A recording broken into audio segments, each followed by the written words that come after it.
Coucou les coachs et futurs coachs, cette vidéo est vraiment impactante. Pourquoi? Parce que souvent les coachs manquent de stratégie. Et c'est normal, on vous a formé au coaching, on vous a formé à la nutrition, on vous a formé au sport, mais on a juste oublié que vous étiez des chefs d'entreprise. Comment adopter une stratégie qui sera efficace, communiquer avec impact, remplir votre agenda, mais surtout alléger ce qui doit être allégé. À tout de suite. Clé du succès numéro 7, on va vous parler de stratégie. Pourquoi? Parce que souvent les coachs, ils ont du mal à gérer leur agenda. Comment le remplir, mais comment l'alléger également? Comment alléger l'agenda? Ça vous semble compliqué et non. Ce que je vais vous présenter aujourd'hui, c'est ce qu'on appelle un gestionnaire de tâches. En fait, on a 4 types de tâches. On a les tâches qui sont urgentes, importantes. On a les tâches qui ne sont pas urgentes mais importantes. On a les tâches qui sont urgentes mais pas importantes. Et on a enfin les tâches qui ne sont ni urgentes ni importantes.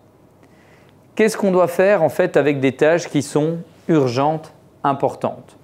Juste une chose à faire de suite. Avec les choses qui ne sont pas urgentes mais importantes, ce que vous devez faire en fait, c'est quoi? C'est juste planifier. Un de mes amis et formateurs m'a dit un jour, reporter une chose une fois, ça va. Reporter cette même chose une seconde fois, elle devient urgente. Vous pouvez interroger ma compagne, vous allez voir chez moi, j'ai ce que j'appelle des chaises porte-manteau. Je pense qu'il y en a pas mal qui doivent s'y retrouver. L'idée c'est quoi? C'est qu'évidemment, je rentre chez moi, qu'est-ce que je fais? Ma chemise, mon sweat, je le mets sur une chaise et évidemment, je vais le ranger après. Sauf que je repasse devant la chaise et je me dis « Ah oui Ludo, tu dois ranger ça ». Une deuxième, une troisième fois, ça me crée quoi? Ça crée du stress. Et à la fin, qu'est-ce qu'on fait? Ce stress s'accumule et je ne regarde même plus la chaise, je suis dans le déni total. Et ce que vous devez faire en fait, pourquoi je vous parle de ça au niveau de la planification, c'est que c'est bien de planifier. Mais vous devez juste retenir ceci. Vous devez respecter l'ordre du jour. Vous devez respecter l'agenda. Parce que comme je vous ai dit avant, repousser une chose une fois, ça va. Repousser cette même chose une seconde fois, elle va devenir urgente. Troisième type de tâches, les tâches qui sont urgentes mais qui ne sont pas importantes. Qu'est-ce que vous devez faire? C'est urgent mais ce n'est pas important. Et souvent on me dit « Mais Ludo, si c'est urgent, je dois le faire tout de suite ». Eh bien non, ce n'est pas important. Qu'est-ce que vous pouvez faire avec ceci? Et ça, c'est très dur. Vous devez juste apprendre à les déléguer. Et déléguer, c'est compliqué. Parce que la délégation, c'est quoi? Accepter que les choses soient faites par quelqu'un d'autre que moi, mais surtout accepter qu'elles soient moins bien faites que si c'est moi qui les avais faites. Ou encore plus, accepter qu'elles soient encore mieux faites que si c'est moi qui les avais faites. Je prends l'exemple et j'ai souvent des mamans qui me disent ça en coaching.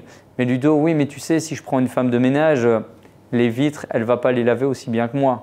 Leur passage, ce ne sera pas fait comme je veux. Et peut-être que justement, ce sera encore mieux fait que si c'est vous qui l'avez fait. C'est pour ça que vous devez apprendre une chose, à déléguer.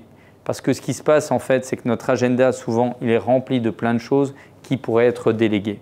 Et vous devez apprendre à travailler avec ce qu'on appelle le coût de l'opportunité. Est-ce que la chose que je fais maintenant, c'est la meilleure chose à faire pour moi en ce moment? Allégez-vous.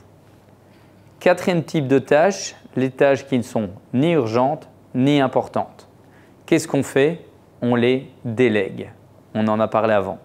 Mais ou bien une autre chose, on les prend et on les met à la poubelle. On les jette. C'est ce qu'il y a de plus simple. Et souvent ça, pour notre ego, pour nous, c'est compliqué. Mais je vous assure, c'est comme ce qu'on avait vu en début de ces capsules, c'est quoi? Pour que votre projet soit parfait, allégez, allégez, allégez. Retirez un maximum. Donc pour résumer, gestionnaire de tâches, urgent, important à faire de suite. Pas urgent mais important, je planifie et je respecte l'ordre du jour de l'agenda. Urgent mais pas important à faire de suite, c'est ce que vous devez éviter. Évidemment, vous devez déléguer.